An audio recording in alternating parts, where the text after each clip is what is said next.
জানো তো, এই টুরিস্ট স্পটগুলো আমাদের অ্যাপার্টমেন্টের 5 থেকে 10 কিলোমিটারের মধ্যে। অনেকে কিন্তু হাঁটতে হাঁটতেই চলে আসে, আবার বাসে করেও আসা যায়, 10 মিনিটের মতো সময় লাগে। আমার গায়ে হালকা জ্বর ছিল, কিন্তু আবহাওয়াটা ছিল অত্যধিক সুন্দর। এই যে আমার বন্ধুর সাথে হাঁটছিলাম, এই জায়গায় আমরা প্রায়ই চলে আসি।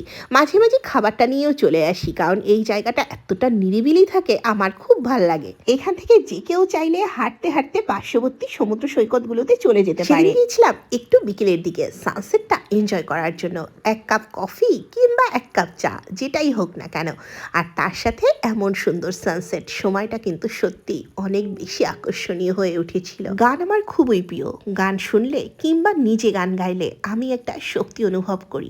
যদিও সেদিন গলাটা ভাঙা ছিল, একটু চেষ্টা করলাম আর কি। গানটা ভাঙা গলায় গিয়েছিলাম, খুব একটা মন্দ হয়নি। ওখানে বেশিক্ষণ থাকিনি, এরপর চলে গিয়েছিলাম প্লেনজিয়াতে। যদি সানি ডে থাকে, সমুদ্রের পাড়ে আকাশটা ঠিক এভাবেই ধরা দেয়। কি সুন্দর, তাই না? আজকের ভ্লগটা এই পর্যন্তই। কেমন লাগলো জানিও।